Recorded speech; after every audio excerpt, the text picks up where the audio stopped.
what I'd like to do first off is kind of introduce you to all of us here. Maria Flores is a first-year student, and she is in my first-year seminar course. These are automatic A's people are getting. I did ask some of the men in the class to be on the panel, and boy, they shut me down quick. I don't know what happened. So if some of them are still here, I thank you for at least talking to me over the phone. But no, I'm not really. I'm a little shy. I don't want, so it's okay. It's all right. Maria, one of your favorite films is Casablanca, and I knew that because when in class, I said round up the usual suspects, and you smiled, and no one else smiled. And if you know that movie, you know where that line's from, but that's okay. Maria, you're hoping to go into to be a writer. Yeah, you also like film. Yes, me too. Next up, Nefertiti is also in DS 107. Your mom is a famous Egyptian queen. Your name? Oh, I'm sorry. I missed another. That's another class. Yeah. Our main guest today, we're very glad that Barbara Ehrenreich is here today. Barbara was born in Butte, Montana. She's been described as a social activist who engaged in nickel and dimed, as you know, in what is called immersion journalism. She's known for the book Nickel and Dimed. She's into so many other things since then, as we found out during lunch. Nickel and Dimed, Not Getting By in America, was published in 2001, and it went on to become a New York Times bestseller. Barbara begins the journey in Key West, Florida, waitressing, where she learns that waiters and waitresses get their tips through the covert distribution of fats. Seems like when they did bigger chunks of pies and cakes, more tips would come in. Then went on to Maine, where she took a fearless moral inventory of all her stuff and meets Tammy, who tells her cleaning is in our blood, meaning women's blood. Joins a cleaning agency where they clean the old-fashioned way, and they advertise this on our hands and knees, their brochure announces. And of course, there were many people with all sorts of back issues, and yeah. There are signs that some of her coworkers are struggling as they return half-smoked cigarettes back into their cigarette pack. Members of the cleaning crew look for free dental care and relief from lower back pains. And it goes on. And last couple of things I'll say. The author ends her geographic journey in the Twin Cities area, where she works for a big box store, Walmart. Along the way, she has many interesting anecdotes and talks about living wage, bathroom breaks, drug testing, employee-employer relationships, unions, and it goes on and on and on. So, without further ado, we'll get rolling. I'm going to start out with the first question, and then two students will ask the next couple, and then we're just going to open it up to you, okay? Because this is really time for you to ask questions. If you don't mind, because we're taping this for the college TV station, when you're asking a question, if you would please come up to the microphone. I know that may take away some of the spontaneity, but that way we're guaranteed that we'll get a good audio feed for the TV. If you're uncomfortable or boxed in, speaking of big boxed, if you want to say your question, and then I'll repeat it into this microphone, and that way we'll get a good feed, okay? In case you have a question, but don't want to come in, up to the mic. Okay. Sit down.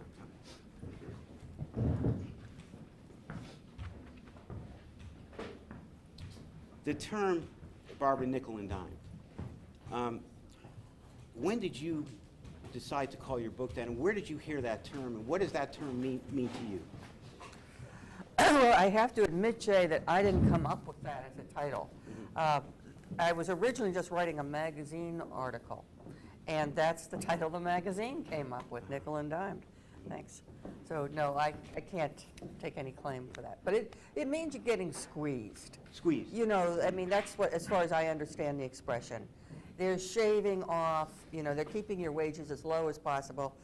And in some of these settings, the employers would actually, you know, make you come in earlier than you were paid for. For example, that maid service, you had to get there at 7:30 in the morning, but the clock wasn't going to start running for your pay until about 8:15, when you actually got in the car to go out to the houses.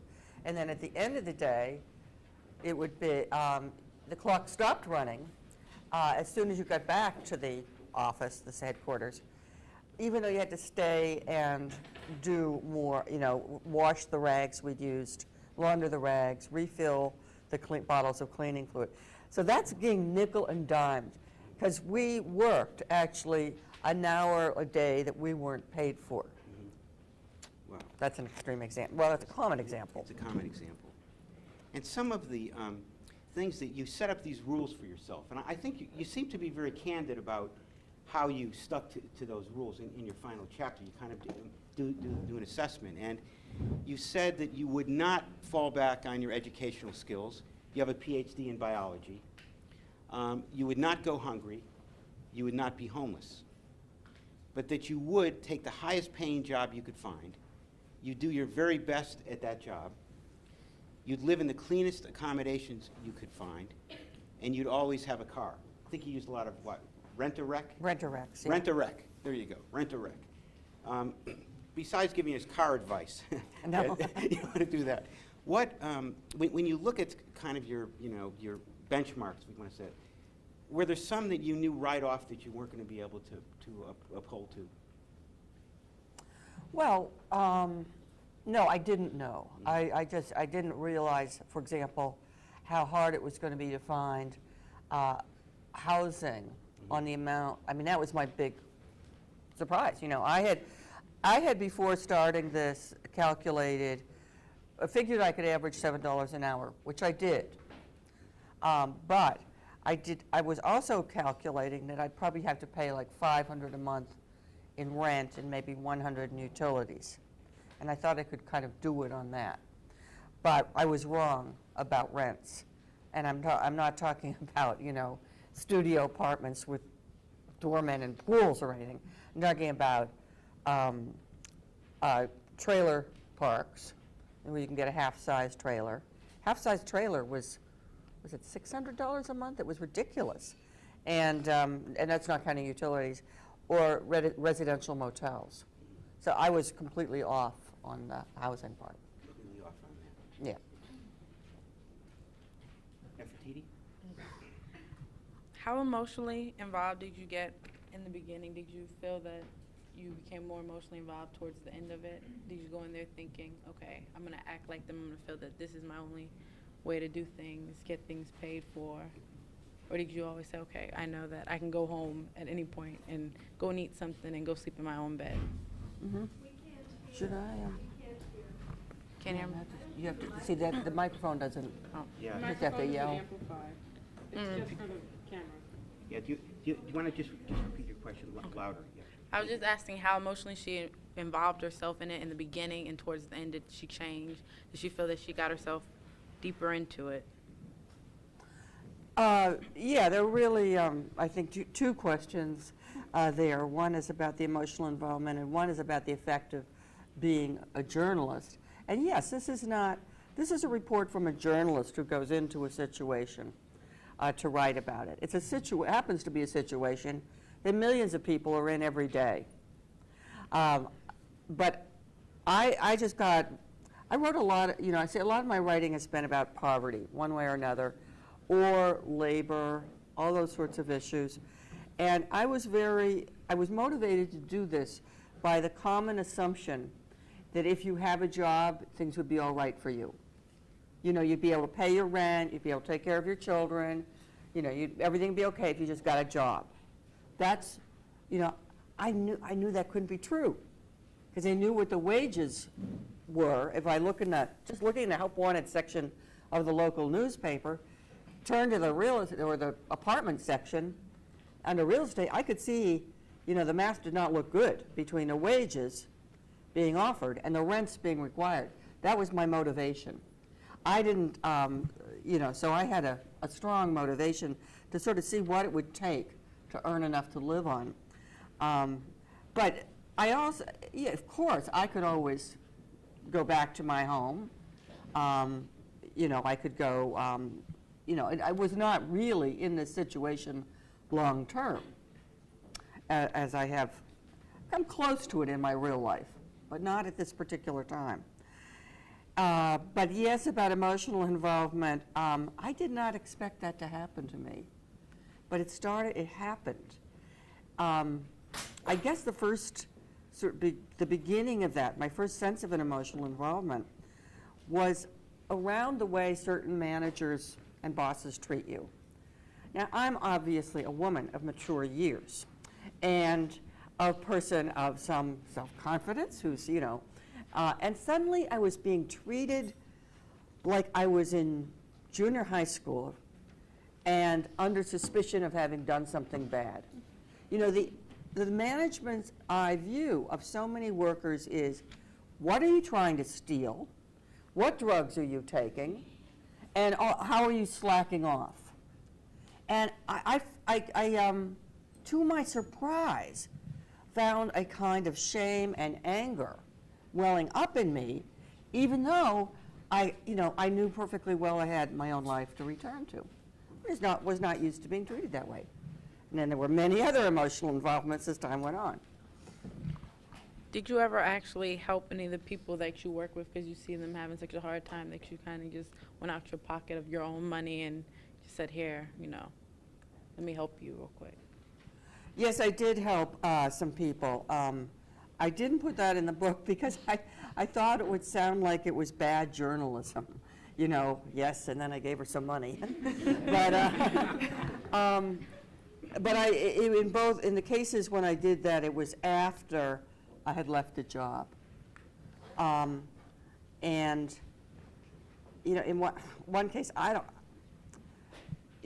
was kind of worried at the beginning, maybe I wouldn't fit in well in these workplaces. Well, at the end, I could never convince anybody that I was actually a writer. Never.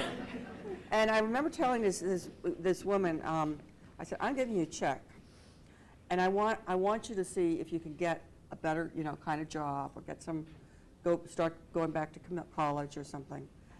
And she just looked, and she did not believe I was saying what I was saying. Finally said, go to the damn library and look me up in a card catalog. Really? So it was the opposite of what I expected. You originally said that this started out as a magazine article. How did it get to become a book? Well, it was a magazine article in Harper's Magazine. It got a lot of attention. The article was basically the first chapter of the book. A little bit, no, it's basically pretty much the same. And it got a lot of attention, lots of letters to the editor. And so my book editor, who I've worked with for a long time, said to me, oh, Barbara, go and do some more of these work experiences and we'll have a whole book.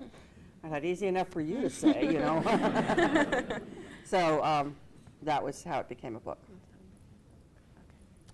My second question is, was there one particular person who stood out who you worked with while you were doing the book? Oh, many people who stood out. I would say one person who just comes to the top of my mind is someone who I was just so saddened by. Was a woman in her late 60s this was the maid service again. She had to quit. She'd been there 2 years. Now, very few people last in these cleaning services for 2 years. That's amazing. And she had to quit because she had to have knee surgery. And the boss knew this, but there was no acknowledgement. We had a meeting in the morning when all the maids were gathered. He never said, and today is whatever her name, Joanne, I think I called her Joanne in the book, is her last day, let's say goodbye, nothing. And at the end of the day, I talked to her about it, and she was really hurt, really, really hurt by that. And it was so unnecessary, but she said to me, the boss has never liked me once my knees and back began to go bad. And that just brought it all home to me, that you are disposable. We'll use you up in these jobs and then toss you. That sticks with me. Maybe we'll go over to the audience. Questions? Yes. I can empathize Can you come down front? Okay. This is the chair of my department, so I could ask me to do anything right now. And then I'm going to pay for it later, though. I know that. I'll pay for it later. What department is that? Counseling and advising. Oh. He's not disposable, is he? He is.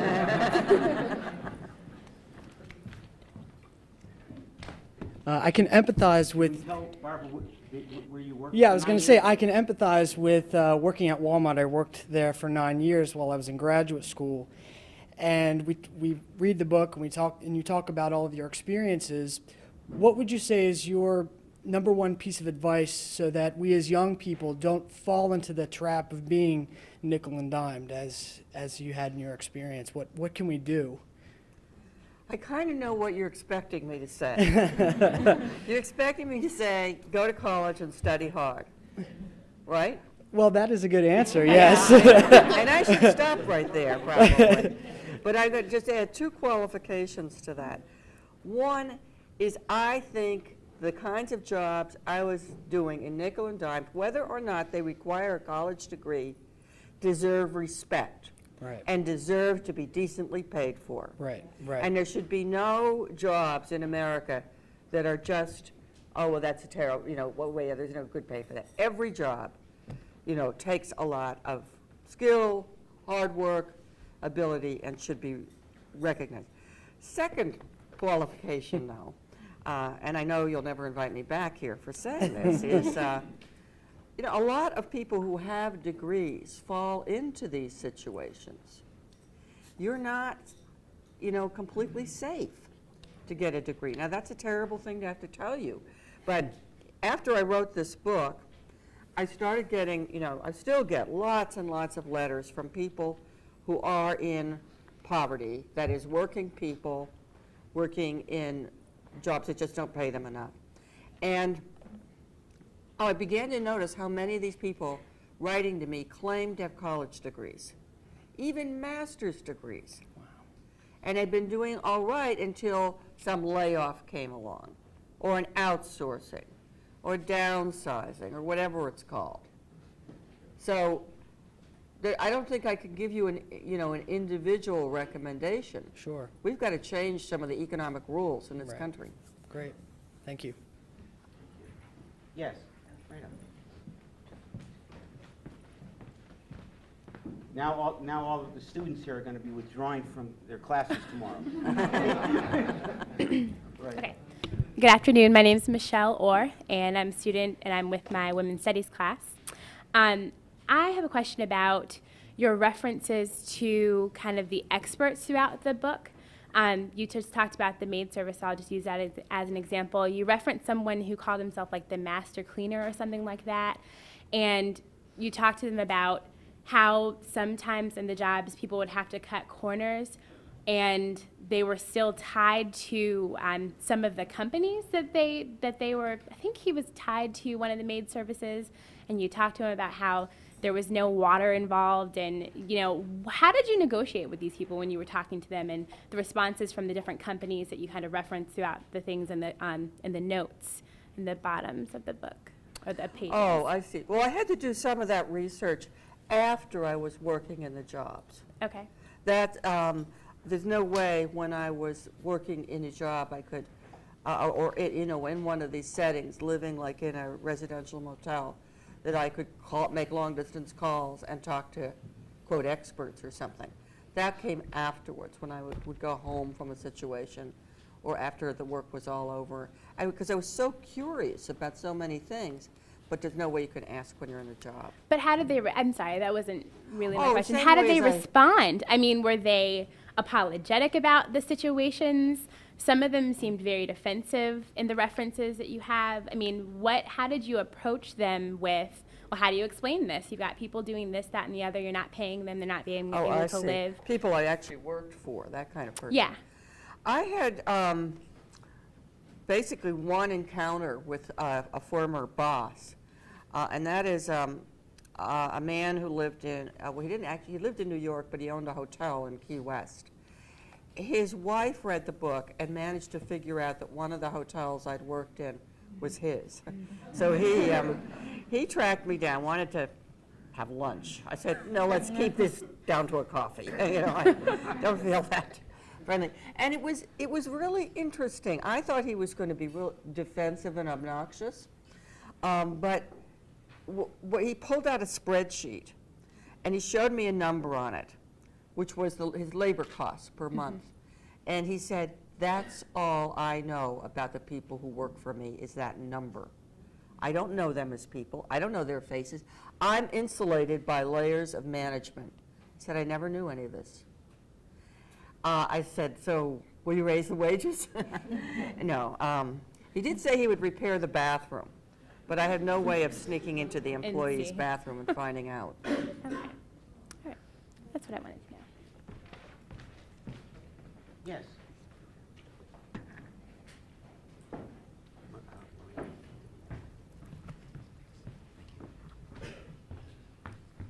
Yeah, I actually just wanted to ask a little bit more about something in relationship to the first question. I mean, you've showed us how working class people in this country are getting a bad deal, and you've said that that these functions are necessary in society and that everyone deserves enough to live on. So I guess I'm wondering, like, what kind of strategies should we look for? I mean, I work as a bicycle messenger. I have no access to health care, and there are specific things about my job that make it very difficult for us to, for example, organize a union. So I guess I'm wondering, like you're saying, we need to shift sort of some of the economic forces. How should we go about doing that? When we have two political parties that are paid off by the same corporations. We have a labor movement that's been in decline for decades. What can we do? What kind of strategies? And I haven't finished reading your book. Maybe you give some of this stuff towards the end. What can we look to actually have an impact and improve the situation, not just as an individual by hoping to educate myself, but sort of as working class people in the United States? Wow, bicycle messenger, that is a risky job, among other things, very risky and dangerous. There is some organizing that has gone on among bicycle messengers in New York City. I don't know whether it's into a union or what they've, but there has been some organizing among messengers. The principal focuses of my activism in the last 5 or 6 years has been the living wage movement, trying to pass legislation to raise wages above the federal minimum. And that's been quite a successful movement. Not successful enough, but 29 states have now raised their wages above the federal minimum, and the federal minimum went up in July to $5.65 an hour? $85 an hour, which is still pathetic. And in '09, it will be $7.15 an hour. But, it's better than what it was. So that's been my focus. But at that time, there were so many things that leaves out. Like, where's the affordable housing? Where's the affordable child care? What about health insurance for everybody, including when you've lost a job? We need a movement. And building a movement, if you've studied about the women's movement or the civil rights movement, it's a huge job. It takes generations. It takes every one of us making contributions and maybe getting the end of our lives and seeing it not happen, but other people then go on and pick up the torch and keep it going until we win. Thank you. In terms of a sort of a follow-up, and then we'll go back to the audience. In the last 3 weeks, we saw General Motors threat a strike, but they never went on a strike. And then they sort of got, it looks like employees will have to take over in some way their own health care, ultimately. GM Chrysler had a 6-hour strike, and that ended, I guess, early morning or yesterday. But once again, the employees in the union, it looks like, are going to have to be more involved with their own health care. What are your thoughts about that? I mean, I think of George Meany growing up, and this stuff would have never happened under his leadership, and where people are even cautious about going on strike anymore. What are your thoughts about unions, the influence of unions over the last 10 years? Well, the influence of unions has declined because the numbers of people in unions has not been going up and has actually declined. And I think you can partly blame union leadership for that in some cases and not being energetic enough about organizing new people into unions. But I also very much blame management. People get fired for showing an interest in a union. You can be fired for anything in America, except, well, you have protected around religion, race, national origin, gender, things like that. Kind of, right. I mean, you're supposedly, it's against the law to say, I'm firing you because of your national origin or something. However, probably it happens. But you can be fired, though, for having a bad attitude or having a funny expression on your face. And believe me, if you're involved in union organizing, the boss is going to find an excuse to fire you. So that has been a terrible, terrible obstacle to people. I mean, there are people, there's courageous cases of people overcoming that. The big successes in union organizing in recent years have been often among the very poorest paid. Janitors in Los Angeles, well, janitors in other parts, in the Southwest generally, mostly Latino, security guards, home health aides, janitors, you know, again, I said janitors, you know, that's been, and I've seen the courage that has gone into those struggles. People who didn't have enough to live on anyway, and then in addition go on strike, you know. Questions? Yes. Was there ever a point when you felt like you couldn't go on? Yes. I think for me the big point where I just wanted to chuck the whole project had to do not with the job so much as the place I was living. It was a residential motel in Crystal, Minnesota. It was sort of a suburban area, but residential motel, you know, poverty is no longer just an inner city concentrated thing anymore. It's much more spread into the suburbs. And this is a motel where you, my room smelled like rodent droppings. There was just the one light bulb in the middle of the ceiling. There was no form of ventilation, period. And if you opened the window, there was no screen or anything. So it's still hot weather. You didn't want the bugs coming in. There was no shade on the window. So you had to be fully dressed if the lights were on. And there was no fridge or microwave. So all my food had to come from a convenience store. And what got to me was I suddenly realized I'm awfully vulnerable. You know, I've never, tell you the truth, for good or bad, I never think about these things. But suddenly I was thinking, I'm on the ground floor on the edge of a major highway in this dump of a motel. I barely got a lock on the door. I want to go home, you know. So what motivated you to stay? My belief in the project. Oh, okay, thank you. Yes. I hope I don't have to hobble on over there.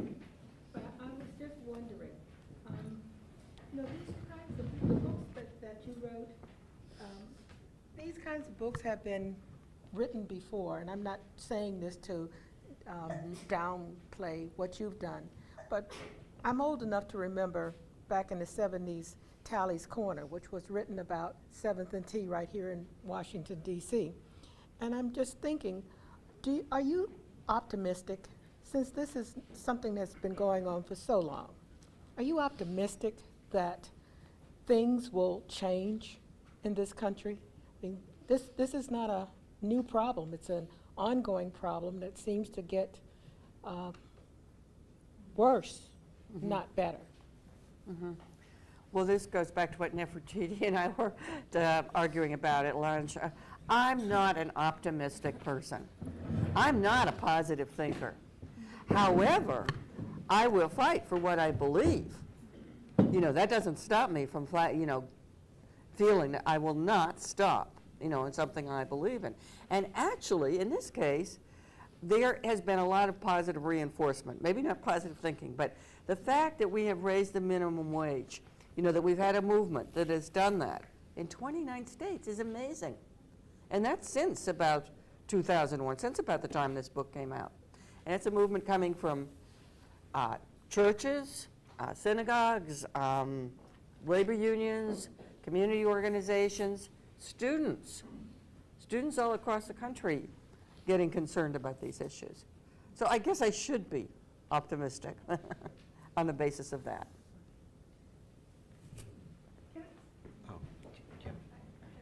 Another. After this. I think that, Wendy, right? Is that your first name, Wendy?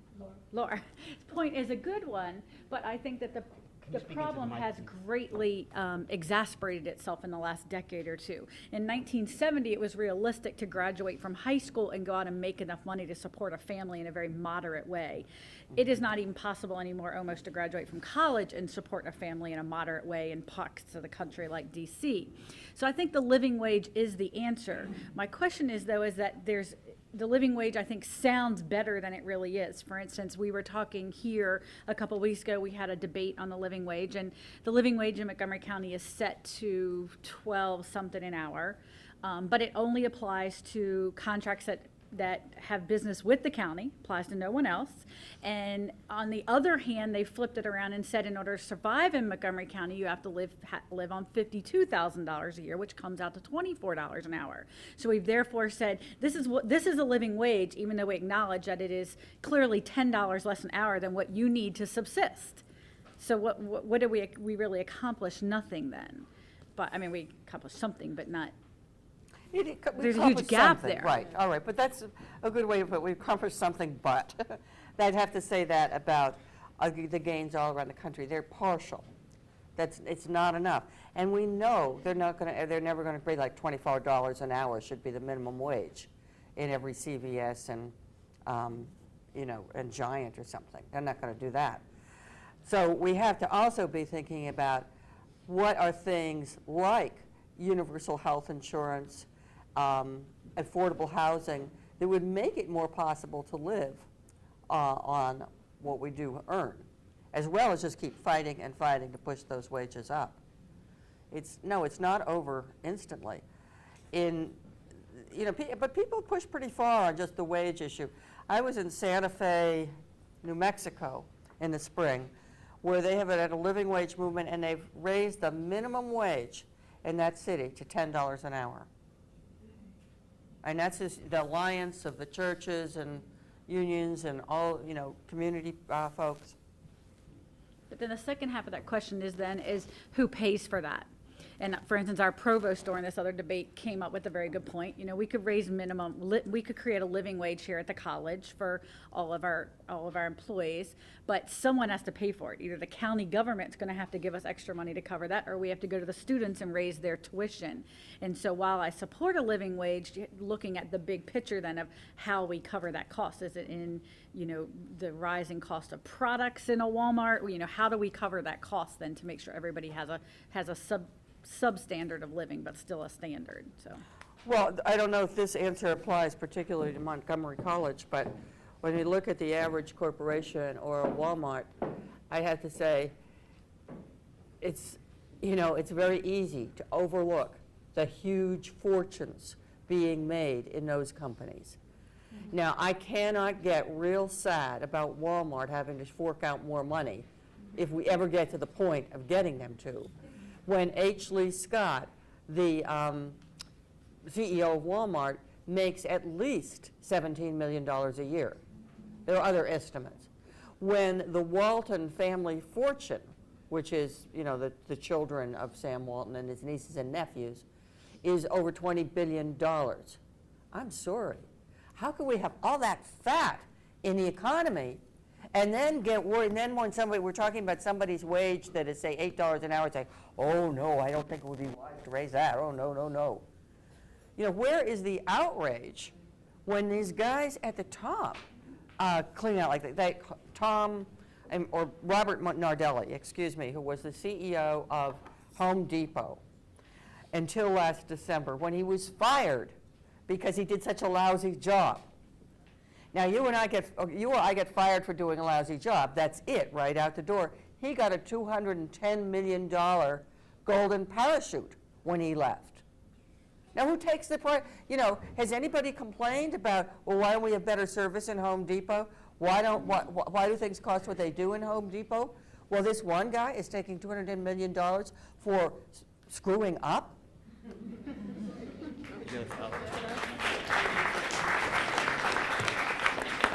I had a kind of a very pragmatic question.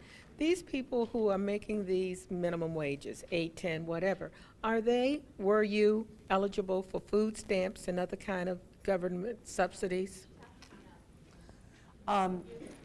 In my case, as an individual, no. An individual making $7 an hour is not below the poverty level, according to the official poverty level. So that's, we have this silly poverty level. I think with children, if I had a couple of children to support too, then I might have gotten within range of food stamps.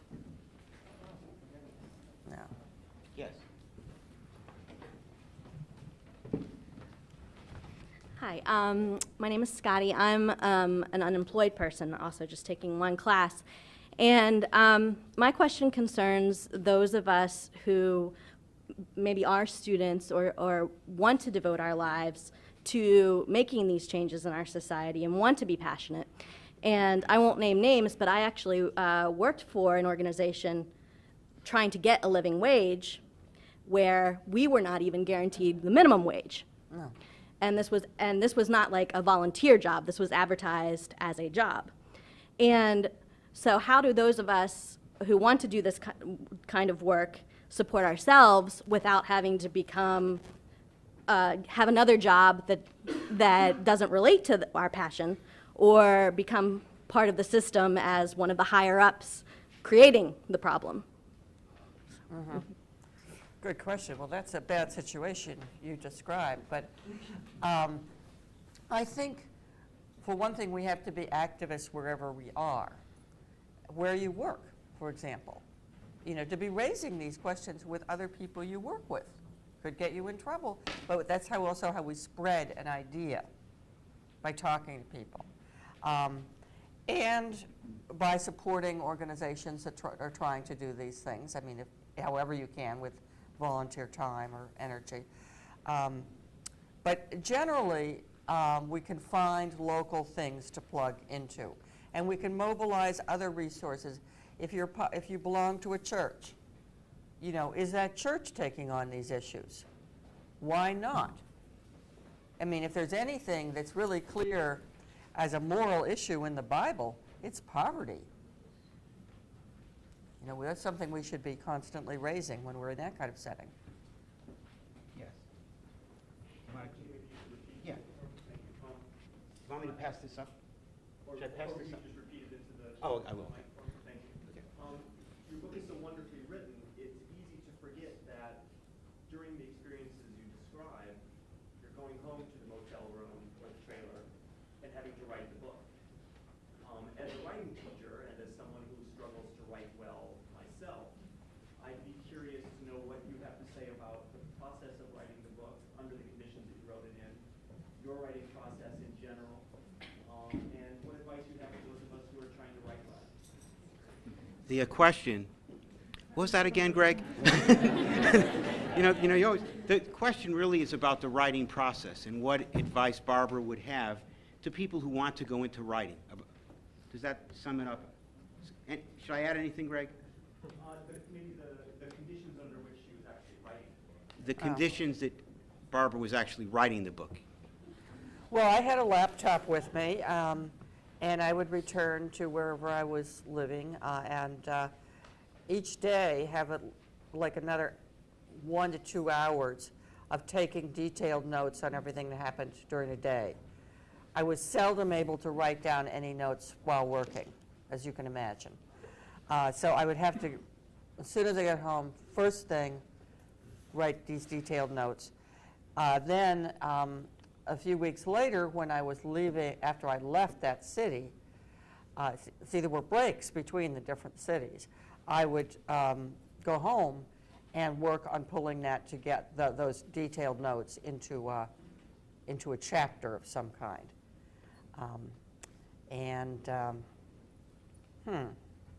Well, how did I work? I'd never written this way before. I'd never done first-person reporting. Never. So it was all entirely new to me. How do I do this?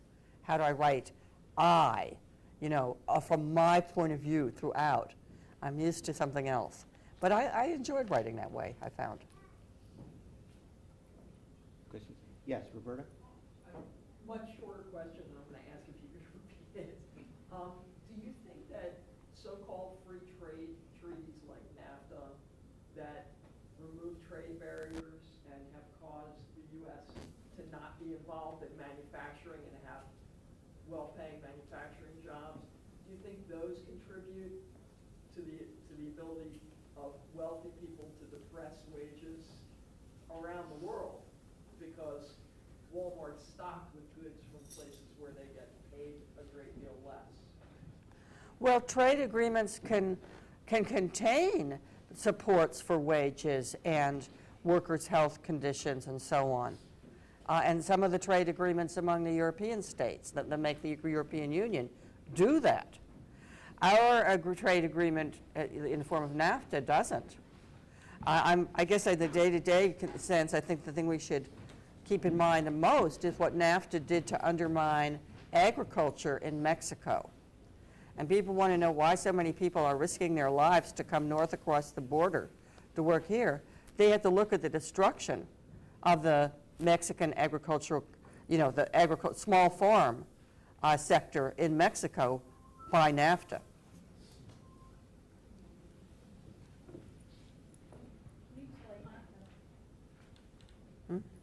Someone asked if you could explain, you were looking for what, Deb? The impact to Mexico. NAFTA opened up Mexican agriculture to competition with big North American agribusiness, and destroyed something like 1 million jobs for people in the smaller farms. Those people are now mowing lawns in Tacoma Park. Really. I mean, it's almost that direct a connection. You wreck agriculture in Central America, and people continually risk their lives to come north across that border and do anything. My name is Osagi Ogbede. It's a wonderful book. I read the book. It's good. I just want to know what kind of support were you getting from friends and family during this process? Was it bad ones or the good ones? That encourage you to move on. What kind of support? Not a whole lot. My boyfriend at the time, who's now an ex, he said it was the stupidest project he ever heard of, because he said you can just sit here at home and do the calculation, and you can see you can't live on $7 an hour. That was him.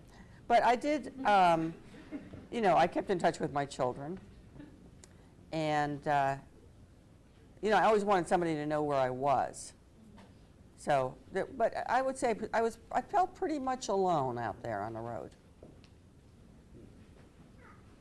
It's a funny feeling going into a city where you have neither a job nor a place to live, and trying to figure it all out. I found myself very anxious a lot of the time.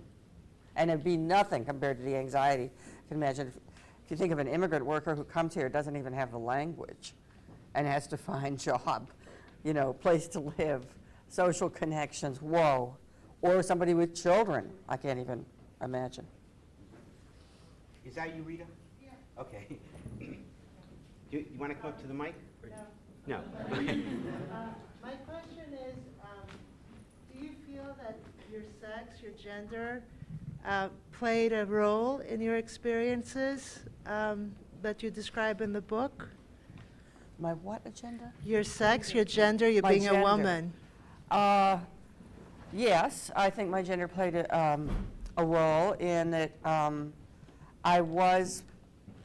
I don't know, the kinds of jobs I got are stereotypically female. And I wasn't, just what you find in the help wanted signs, things like waitressing, hotel housekeeping, nursing home aide, they're stereotypically female. I have this sense, though, that men are not doing a whole lot better. Yes, they are more likely to get higher wages, and there's some, even in these sorts of jobs. But the kinds of jobs that once allowed men to really have an advantage, say in manufacturing, the auto industry, have been disappearing in the steel industry. They're not there. I see it in my own extended family, where, a generation before me, it was miners, unionized job, get health benefits and so on. Now it's more likely to be people doing like males doing things like driving a delivery truck, a completely different world of work. I think race also plays a role. And though it took me a while to catch on to this, in the most diverse place I worked, which was in Key West, I definitely got the feeling I was being steered toward better paying, slightly better paying, and less backbreaking jobs because of being white. That's that's the only way I could figure it. That jobs still are color coded, and they see a white person, they're going to think waitress, whereas if they see a person of color, they're going to think housekeeper. There's no question.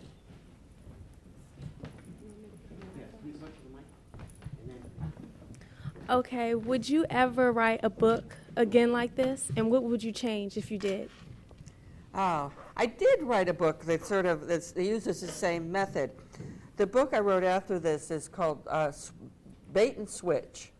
And in it, I went undercover as a white-collar job seeker. I had a fake resume as a PR person and went out there to all the networking events, went online, monster.com and everything, to see how hard it is to get a professional job in a corporation. So, yes, I did it again. Oh, I didn't know. And I'll tell you one thing, I would rather wait on tables than work in a white-collar corporate job. Oh, and I guess I was doing a research on your book. You have like a play out or something like that? There is a play that was made that's based on nickel and dime. A playwright made it. The play is good. Oh, hey, there it is. We could do it right now. Yeah. It's very good. It's funny. It's fast. It's fictional, because she had to make a story out of the book, which is just reporting. Okay, thank you. There's another, yes.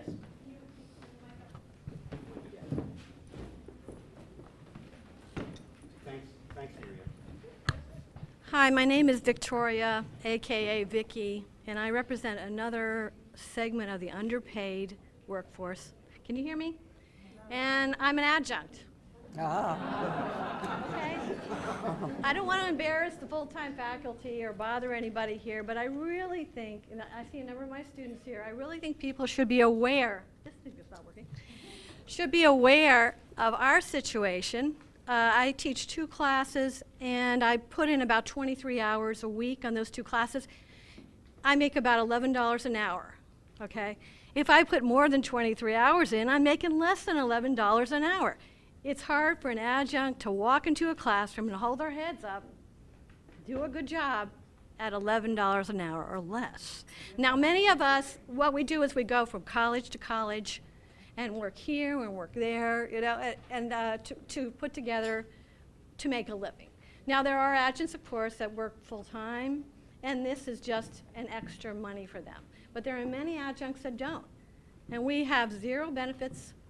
Actually, we were offered a supplemental retirement income this semester for the first time, to which the management does not contribute. So actually, it means 0. I just wanted to raise the issue, make people aware of this. And this is not just Montgomery College, although here I would say the full-time faculty have a union, part-time faculty do not. We're talking about it. I think everybody probably knows this by now. We are talking about it. But it's across the country. Adjunct, we've got masters, some of us have PhDs, and at this college, we outnumber the full-time faculty 2 to 1. across the country, this is an issue. It's an issue in higher education because basically the colleges are basically making money off at our expense, I would say. Sorry. I'm glad you said that. I'm really glad.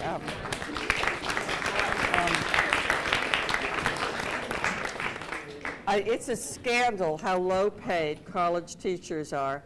Consider, most college teachers now, the majority on many campuses are adjuncts.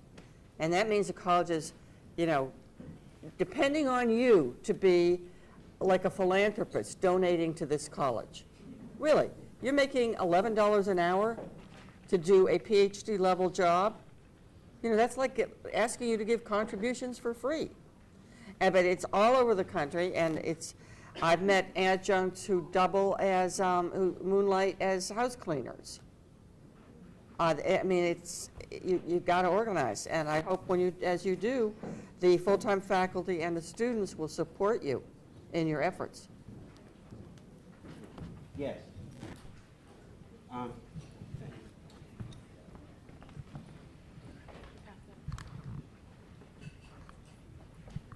I love your book, first of all. I couldn't help noticing how many times you said you ate badly. Among you said you ate bad food. You had bad food. Oh, I ate bad food. Oh. People, you said there are people who are living on chips and soda, and I was putting everything together. Backbreaking work, no health insurance, poor food. It seems a shame anybody could survive. It seems impossible anybody could survive under those conditions. Yeah, I think that's very true. I don't have I can eat fast food. I've run into people who say, "Oh, you could eat fast food?" Well, yes. I'm an American, and just go easy on the soda. All right, no sugar. You watch the sugar, and watch the fries, and you can work it out a little bit. But I was also very shocked that a couple of times I got emergency food aid. Well, one time I got emergency food aid. It was in a big box. I take the box into my car and open it. It's mostly cookies. Cookies and candy? Now, I don't eat that stuff. That's the only vice I don't have. I don't eat sweets. But I later found out, years after writing the book, that what people get from those charitable emergency food aid things is what stores want to give away, which is not the ribeye steaks, which is not the fresh vegetables. It's the cookies and candies. So it's. Yeah, I know. Let them eat cake, right?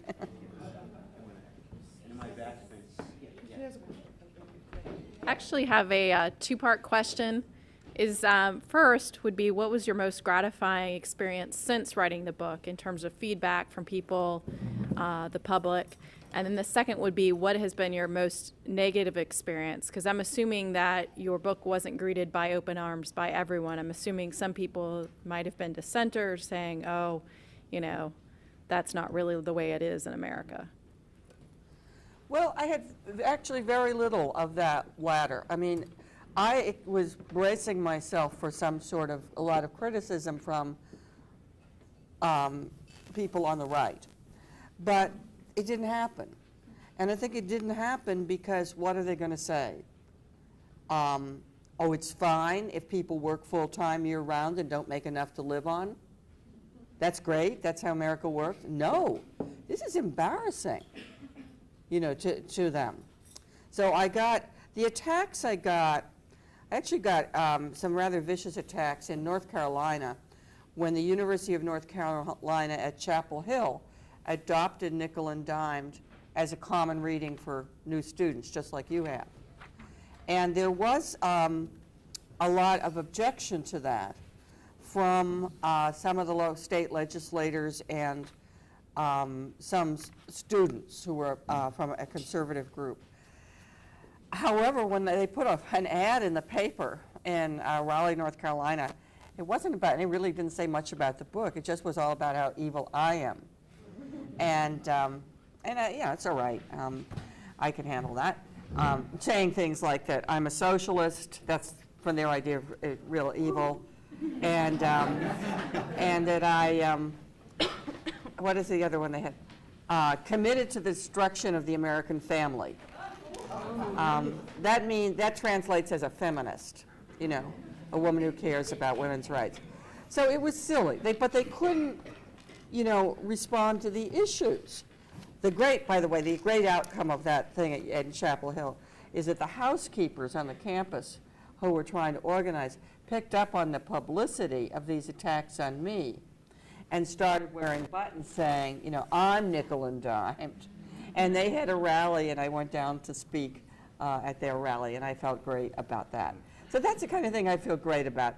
You know, if housekeepers or janitors or, you know, people like that are organizing, and I can go and be of support and shake hands and meet people and say you're doing great, and then write their story in a way that gets out to more people, I feel wonderful.